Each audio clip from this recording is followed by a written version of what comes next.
Iran को दिलाने के लिए तेहरान में बड़े अटैक करने के लिए अमेरिका दो स्तर पर सैन्य तैयारी बढ़ा रहा है। आसमान में बॉम्बर्स ईरान में काल बनकर बम बरसाएंगे तो पश्चिम एशिया के महासागर में तीसरे अमेरिकी aircraft carrier George W Bush को रवाना किया गया है। पहले अमेरिकी बॉम्बर्स की बात करते हैं। लेटेस्ट न्यूज यह है कि अमेरिका ने ईरान के जंग के बीच अमेरिकी B-1B बॉम्बर्स की लैंडिंग ब्रिटेन के फेयरफोर्ड एयरबेस पर करवाई है। माना जा रहा है कि ईरान के खिलाफ लंबी दूरी के हमलों की तैयारी है। B-1B बॉम्बर्स के अलावा अमेरिका ने B-2 बॉम्बर्स भी पश्चिम एशिया में ईरान पर अटैक के लिए भेजे। मिसौरी बेस से B-2 स्टेल्थ बम वर्षक विमान भेजे गए। वहीं मिसौरी के व्हाइटमैन एयरफोर्स बेस से भी बॉम्बर्स भेजे गए, जो ईरान की मिसाइल्स सिटीज को उड़ाने के लिए बंकर बस्टर बम का इस्तेमाल कर रहे हैं। अमेरिका का टारगेट है कि इनकी मदद से किसी भी तरह ईरान की मिसाइल सिटी और लॉन्चर्स को तबाह कर दिया जाए। इन्हीं बंकर बस्टर बमों के टारगेट पर ईरान के परमाणु ठिकाने भी हैं। जमीन के कई फीट नीचे बने इन परमाणु ठिकानों को इन्हीं बमों से तबाह किया जा सकता है। और अब बात करते हैं उस एयरक्राफ्ट कैरियर की जो अमेरिकन नेवी की बहुत बड़ी शक्ति है, USS जॉर्ज डब्ल्यू बुश, जो अटलांटिक पार करके पूर्वी भूमध्य सागर की ओर बढ़ रहा है। ये एक परमाणु संचालित विमान वाहक पोत है, निमिट्ज क्लास का एयरक्राफ्ट कैरियर है।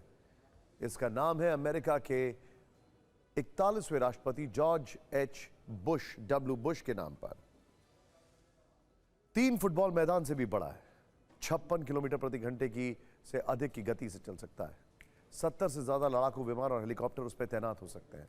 इसमें FA-18 सुपर हॉर्नेट जैसे लड़ाकू विमान, इलेक्ट्रॉनिक वॉरफेयर विमान और अर्ली वार्निंग एयरक्राफ्ट भी शामिल हैं। Advance radar, missile defence system और मल्टी लेयर सुरक्षा से लैस है। इसके जरिए अमेरिका कहीं भी समंदर में बड़े हवाई हमले कर सकता है, हजारों किलोमीटर दूर तक सैन्य अभियान को चला सकता है। इससे पहले भी पश्चिम एशिया में ईरान से मिल रहे खतरों के मद्देनजर तैनात इसे किया जाता रहा है। सबसे बड़ी बात है, ईरान को घेरने के लिए अमेरिका ने अब 3 एयरक्राफ्ट कैरियर तैनात किए। USS जॉर्ज डब्ल्यू बुश के अलावा USS जेरार्ड आर फोर्ड और USS अब्राहम लिंकन पहले से ही ऑपरेशन में शामिल है।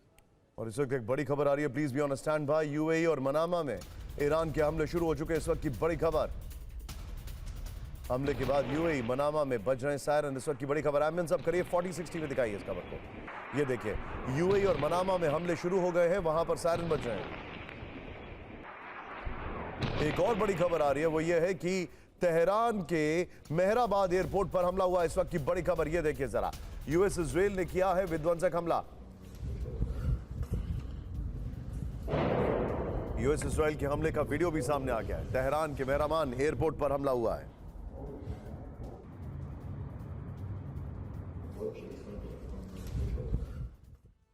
देखिए, पिछले 8 दिनों से पश्चिम एशिया में कई देश युद्ध की आग में झुलस रहे हैं। मिसाइलें दागी जा रही हैं, एयर स्ट्राइक हो रही है और पूरे इलाके में तनाव लगातार बढ़ता जा रहा है। अब तक इस जंग में 3 की प्लेयर्स माने जा रहे हैं। एक तरफ अमेरिका और इजराइल, दूसरी तरफ ईरान है। इजराइल के साथ मिलकर अमेरिका की सेना ईरान पर ताबड़तोड़ हमले कर रही है। एयर स्ट्राइक, मिसाइल अटैक और समुद्र से लॉन्च होने वाले हमलों के जरिए तेहरान को तबाह करने की कोशिश की जा रही है। बाहर से देखने पर ऐसा लगता है जैसे इस युद्ध में ईरान एकदम अकेला पड़ गया है, लेकिन ऐसा है नहीं, क्योंकि ईरान के साथ एक ऐसी ताकत खड़ी है जिससे अमेरिका भी घबराता है और उसका नाम रूस है। यह खबर अमेरिकी खुफिया सूत्रों के हवाले से सामने आई है, जिसने पूरी दुनिया का ध्यान इस युद्ध पर केंद्रित कर दिया है। रिपोर्ट्स के मुताबिक रूस अब पर्दे के पीछे नहीं बल्कि खुलकर ईरान की मदद के लिए सामने आ चुका है। पिछले 8 दिनों में ईरान ने अमेरिका और इजराइल के कई ठिकानों को निशाना बनाया।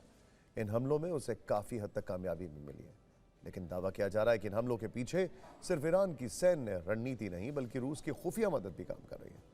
अमेरिकी खुफिया सूत्रों का सनसनीखेज दावा है कि इस जंग में रूस ईरान के साथ इंटेलिजेंस शेयरिंग कर रहा है। वो अमेरिका की सीक्रेट जानकारी ईरान तक पहुंचा रहा है। अमेरिकी युद्धपोत, फाइटर जेट और सैन्य बेस की जानकारी ईरान को रूस के जरिए मिल रही है। रूस से मिले इंटेल का इस्तेमाल कर ईरान की सेना अमेरिका के ठिकानों पर सटीक हमले कर रही है। ये तो हम पहले ही जानते हैं कि किस तरीके से कई रशियन साइंटिस्ट इस वक्त ईरान में फंसे हुए हैं। शायद वो उनके न्यूक्लियर इंस्टॉलेशन पर काम कर रहे हैं, ऐसी रिपोर्ट्स थी। किसी भी युद्ध में खुफिया जानकारी सबसे बड़ा हथियार मानी जाती है, और अगर किसी देश को दुश्मन के सैन्य ठिकानों की सटीक जानकारी मिल जाए तो हमले कई गुना ज्यादा खतरनाक हो जाते हैं। यही वजह है कि पश्चिम एशिया में चल रही जंग के और ज्यादा विध्वंसक होने की आशंका बढ़ गई है, क्योंकि दुनिया के जिस भी हिस्से में रूस और अमेरिका आमने सामने आए हैं, वहां टकराव खतरनाक साबित होता है। और अब आपको उस ओपन सोर्स इंटेल रिपोर्ट के बारे में बताते हैं जिसने इस युद्ध को लेकर कई बड़े दावे किए हैं। उस रिपोर्ट में रूस ने दावा किया है कि जंग के शुरुआती कुछ दिनों में ही ईरान ने इजराइल को काफी शक्ति पहुंचाई है। पहले 3 दिन में ही इजरायली सेना के कई बड़े जनरल और अधिकारी मारे गए। इसके अलावा ईरान के मिसाइल हमलों में इजरायली एयरफोर्स के 198 अधिकारियों ने भी जान गंवा दी है। चौंकाने वाला दावा यह भी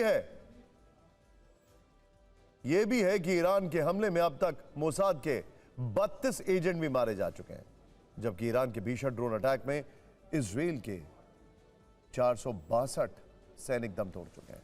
इसके अलावा इजराइल के 11 परमाणु वैज्ञानिक और सैकड़ों लोगों के मारे जाने की भी खबर है। रूस के इन दावों में कितनी सच्चाई है कहा नहीं जा सकता है, लेकिन इतना जरूर है कि इन दावों ने इस युद्ध को लेकर नई बहस छेड़ दी है। बहस इस बात पर है कि क्या अब पश्चिम एशिया की जंग अमेरिका वर्सेस रूस होने जा रही है। इसी बीच एक और महत्वपूर्ण कूटनीतिक घटनाक्रम सामने आया है। रूस के राष्ट्रपति पुतिन और ईरान के राष्ट्रपति मसूद पेजेश्किन के बीच फोन पर बातचीत हुई है। युद्ध शुरू होने के बाद पहला मौका है जब दोनों नेताओं में सीधी बातचीत हुई है। बताया जा रहा है कि पुतिन ने पेजेश्किन से युद्ध रोकने और बातचीत के जरिए समाधान निकालने की अपील की है, लेकिन इसके साथ यह भी खबर है कि व्लादिमीर पुतिन लगातार खाड़ी देशों के नेताओं के संपर्क में है। इसका मतलब साफ है, रूस इस पूरे संघर्ष को सिर्फ दूर से नहीं देख रहा, राजनीतिक और रणनीतिक दोनों स्तर पर सक्रिय भूमिका निभा रहा है। और यह स्थिति अमेरिका के लिए असहज हो सकती है, क्योंकि खाड़ी देशों को लेकर वॉशिंगटन की हमेशा से एक खास रणनीति रही है। अमेरिका इस क्षेत्र को अपने प्रभाव वाले क्षेत्र के रूप में देखता रहा है, जहां पुतिन का दखल बढ़ता दिख रहा है। अब तक रूस के पर्दे के पीछे से ईरान को सपोर्ट कर रहा था, लेकिन अब वो ईरान के साथ कंधे से कंधा मिलाकर खड़ा हो गया। ये बात अमेरिका को जरूर चिंता में डालेगी, लेकिन ट्रंप के माथे पर चिंता की लकीर इस बात से पड़ सकती है कि रूस के अलावा अब इस जंग में ईरान को चीन का भी साथ मिलने वाला है। अमेरिकी खुफिया एजेंसियां ऐसा दावा कर रही हैं कि जंग के दौरान चीन ईरान की मदद कर सकता है। दावा है कि चीन ईरान को आर्थिक मदद और सैन्य उपकरण दे सकता है। इसके अलावा मिसाइल सिस्टम के स्पेयर पार्ट्स और जरूरी कंपोनेंट देने की तैयारी भी की जा रही है। आपको बता दें कि ड्रोन मिसाइल टेक्नोलॉजी में ईरान को चीन का तकनीकी सहयोग पहले से मिलता रहा है। सैटेलाइट और सर्विलांस सिस्टम के जरिए चीन ईरान के साथ इंटेलिजेंस शेयरिंग भी करता रहा है, और अब एयर डिफेंस सिस्टम के लिए जरूरी उपकरण की सप्लाई की खबर सामने आ रही है। यानी पश्चिम एशिया का युद्ध अब सिर्फ ईरान और इजराइल के बीच का टकराव नहीं रह गया, इसके पीछे दुनिया की बड़ी ताकतें जोर आजमाइश में लग गई हैं। एक तरफ अमेरिका और इजराइल, तो दूसरी तरफ ईरान, जिसे रूस और चीन का समर्थन मिलता दिख रहा है। और ये दोनों देश खुलकर ईरान के साथ आ गए तो यकीन मानिए सारे समीकरण बदल जाएंगे। लेकिन बड़ी खबर, दुबई एयरपोर्ट पर ईरान का हमला। इस वक्त की बड़ी खबर, दुबई एयरपोर्ट पर सुबह भी एक हमला हुआ था, सारी इंटरनेशनल फ्लाइट रोक दी गई थी। शाहिद 136 से हमले की कोशिश की गई है।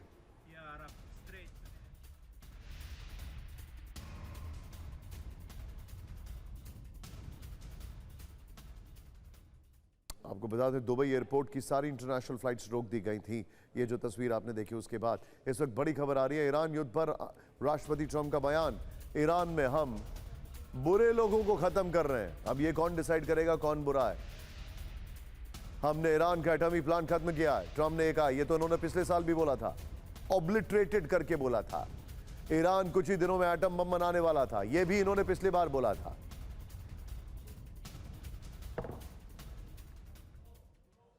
अब जरा सोचिए, ये वही ट्रंप है जिन्होंने पिछले साल कहा था कि we have obliterated the nuclear facilities of Iran. अब कहां से आ गई? खैर, ट्रंप है। और अमेरिका तो किसी के ऊपर वेपन ऑफ मास डिस्ट्रक्शन कह के हमला कर देता है और फिर बोलता है आई एम सॉरी।